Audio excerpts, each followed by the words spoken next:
How should you reach out to agencies that you would like to work with? Coming up.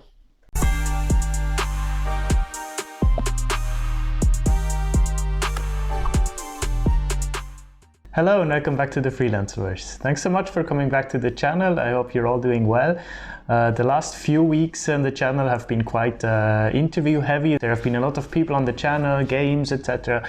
Today is one of the classic sit-down videos where I just address a topic. This week's topic is how to contact agencies, how to write cover letters, and also everything around that, not only the letter, because there comes a lot with it. As you can see, I mentioned it in last week's video briefly. I'm in my new office. This is a very new space and nothing is really set up yet. I didn't have the time to properly set up the office, and now I'm traveling again, so it will look like this for a few more days or weeks. So let's get into this week's topic. I receive a lot of comments and questions on LinkedIn to make a video about how to address agencies, how to write proper cover letters, emails. There is like a distinction to be made between cover letter and cover email. I would think that if you apply to a direct client, you can call it a cover letter, because then it's more like an application where you can actually write a letter in a way. Whereas agencies, the first contact is more like a cover email. A contact email, right? You don't really write a cover letter. So I would say these are kind of two different things, and I can make a proper video as well on the direct client part. If you like that, let me know in the comments. This one is specifically focusing on agencies. Now, before we look into actually writing the email, I want to say a few things that come beforehand, because what happens beforehand is actually way more important than the email, because the email can't really exist without doing the proper work beforehand. So what is really important, number one rule, if you look up an agency online, if you haven't seen my video about how to find jobs, I showed you the process of how I search agencies on Google Maps. You can click here if you want to watch the video. Anyways, what I would suggest, if you end up on a website from an agency, make sure to check if they have a contact form where you can sign up to their pool, to their freelancer pool, right? Or if there's just a contact form where they say, please, if you want to be a freelancer for us, please use this form. Because if an agency has this on their website and you send them a cold email, they will most likely not check them, right? They will only check what comes through the form, because that's created for a specific reason. So definitely make sure to check that. Of course, this doesn't mean that you will ever hear back. Most likely you will not hear back, right? But at least your name is out there, so it doesn't hurt to just sign up as many agencies as you find online, right? Yeah, if you're just starting out, you don't have a lot of work yet, you can maybe spend 2-3 hours a day just signing up to things, and one of them might probably get back to you. So that's important. Don't just cold email if they have another option on the website. If you opt for cold emailing, that's fine. We all need to do that somehow, but I really urge you to first establish a contact within an agency, right? If you just look up the email address from the agency and you just send a standard email to their address, info@whatever.com, it goes into a pool of emails, and they're probably busy, you know, there is like the clients that actually pay money for their services, and these emails will definitely get prioritized. I would suggest to first establish a contact before you even send an email, right? And that's actually a good rule of thumb that I also use for myself.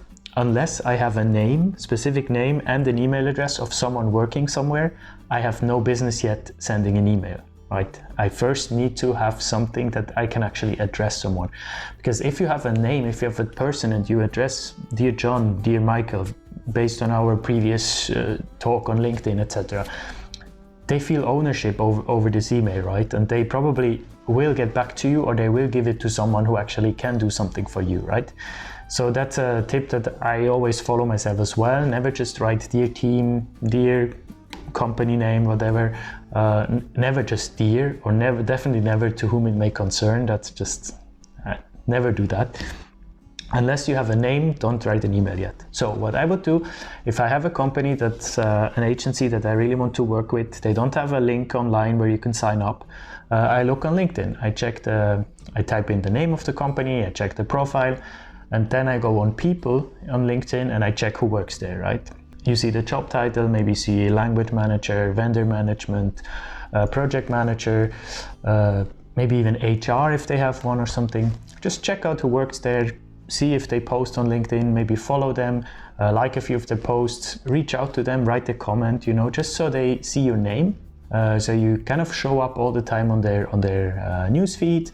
Maybe you share stuff as well and they are interested, so you kind of build a connection, and then you can reach out to them, right? You can also already reach out before if you want, but I would first make kind of a soft connection and then go in and then just write them, a very easygoing message on LinkedIn. Hey, how are you doing? I really like what you post on there, or I really like what you're doing. I like what you're doing with your agencies.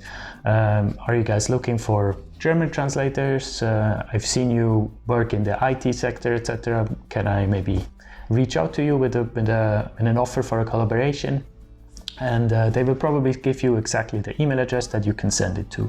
And then you already have a name. If they give you their own email address, you're already in, right? You say, dear John, dear Michael, whatever. If they give you the email address of someone else, make sure to ask for a name. Then you reach out to this other person and you say, I've already had contact with John, blah, blah, blah. So they actually know the connection is already there, right? All right, at that point, let's say you have an email address, you have a name. Now it's about actually writing the email. One thing that people do that I think is an overkill, and it also can come off a bit weird, is already attaching resumes, diplomas, whatever, like transcript of records sometimes.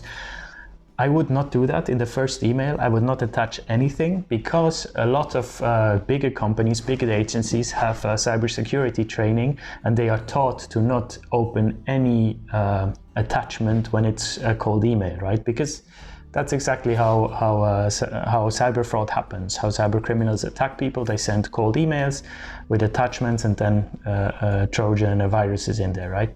And depending on your subject line and the name of your file, it can even go into the spam folder. So first email, cold email, don't attach anything. They can ask back, they can ask for your resume, and then it's fine because you're already in their database. The email address is known because they reply to it. Then it's okay to send attachments, as many as you want. Well, not too many, but it's fine. But first email, no attachment. And you can also stand out a bit like this, because all of the other ones have attachment. Trust me, I receive them all the time, and I always spin them because I don't want to open them. I don't know what's happening, right? And if you actually write a proper email with a good proposal and you sell yourself properly, then people are intrigued and they ask, hey, can I see your resume? And then you have a conversation going, right? Let's take a quick look at the subject line, because I just mentioned that depending on that, it can actually land in the spam folder. So don't write anything like looking for a job, looking for a translation job, looking for a translation gig. What else do I see sometimes? Translator wanted or something, or looking for open position. This is not what you want to do, right? You want to sell your services. You don't want to ask for a job, if you know what I mean. That's a different switch in mindset, especially when you work with direct clients. That's anyway off the table, because yeah, that's just not at all. With agencies, fine, I get what you mean if you do that, but still it's not a good look, and it can land easily in the spam folder, right? You definitely need to have your language combination in the subject line. Preferably even your specialization. One thing I forgot on that in a second. Your name in the subject line, so people actually know who you are, and also what you can offer to the company, right? But just before I go on, before you write the email, another thing you have to do is research the agency very, very, very well. You need to know everything about this company. It's important that you know the program of them. If they are specialized, like sometimes if you watched my specialized episodes, people say that there are agencies that only work with medical content, right? If you then apply as an engineering translator for a medical agency, that's embarrassing, right? You need to do your research, because in the end, translating is basically researching plus a bit of writing, right? But researching is so important in the translation process. And if you can't even research the program of an agency, that's already a turnoff. So make sure you know exactly what this agency does, what they specialize in. And then you also have kind of a hook to refer to in the email, right? Anyways, back to the email. Just a subject line off the top of my head that I would probably do something similar, not exactly, but potential collaboration, English-German translator, 5+ years in sports copy, something like this, right? Or maybe put your name in there as well. Just all the information have to be in the subject line, so they already know that it's okay to open, because it's personalized and it doesn't go in the spam folder with this subject for sure. All right, and then the actual email, make sure you have a nice signature where they can reach out to you. Link your LinkedIn in there, link your website, because you don't attach your CV as I just mentioned, so they can actually check you out on LinkedIn because it's a way better CV anyways. And then do not write to whom you may concern because you already have a name from the LinkedIn research, right? So you write, "Dear John, it was nice to talk to you on LinkedIn. We had this chat about the potential collaboration. So here I am reaching out to you. Try to keep it informal. Don't talk too much about yourself. Make it about what you can offer to them, right? Say how you found them. Say, make some links to the website. So tell them, for example, that you've noticed that they offer sports copy to their retail clients. They are specialized in medical. You are also. Make connections, right? And try to find something personable. Maybe you have an anecdote to the person's name. You can mention something or where they are from. If they are from Vienna and you have recently been in Vienna, make some connection there. Make it personable so that they know that you don't send this in BCC to 100 other people, right? It needs to be a personalized email. Don't make it too long. I would say 3 paragraphs maximum. Just mention your specialization. Mention your language combination for sure. Briefly mention that you have a degree if you do, but don't say like, oh, I studied at this and this university and I did this and did study with all these subjects. None of that. If you have a degree, mention it. If you have another degree in a sector that you want to specialize in, definitely mention that. Also your experience briefly in that sector. Make sure you check the copywriting style of the website so you know actually the tone that they communicate with, so you can mimic this tone, right? If it's a very cool and trendy agency, you can also be like this in the email. If it's more strict, straightforward, I don't know, finance, banking sector, make sure to also represent yourself like that, right? As always, I mention always don't write with a Gmail or an Outlook or a Hotmail account. That's just, if you can afford it, buy a domain and make an email in it because it just looks much more professional and it's much less likely to land in spam.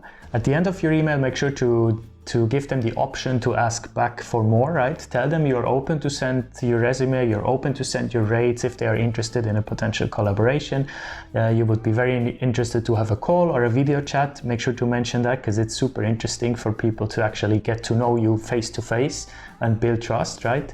So especially in today's time, everyone has Teams, everyone has Zoom, Skype, whatever. So just, yeah, tell them you can even offer just a date if you want, like, if you're interested, can we have a small video chat next Friday? I would like to talk to you more in depth about what we can work on with each other. So just make sure you write an email that you are on the same level as them, right? You don't want to come off as superior, but also definitely not as inferior. And that's what most people do, unfortunately. They try to like beg almost to get in somewhere as an inferior. But you want to look at them on eye to eye, right? It's a business conversation, it's a business transaction, so don't already go out and say, I offer the cheapest services, I see you should see the stuff I'm getting every day. If someone offers me the cheapest services, that's not a good thing, in my opinion, right? I'm not gonna go for that. Anyways. That's just my advice, right? That's why you come on this channel for. So I hope this video helps you out. I don't want to give like a specific example, otherwise everyone will send out this email and that's again against the purpose of this video, right? So make sure to use these tips, create your own email. If you want, you can send me an email and let, I can glance over it and check if it's okay before you send it out. You just need to be patient. I try to reply to emails within a week. Sometimes it gets a bit 2 weeks, 3 weeks, but at the moment I'm on top, so if you send it right now, I will see it. That's all I have for this topic. Let me know if you liked it. Make sure to scroll down, subscribe, like the video, and I see you next week with the next one. Bye bye.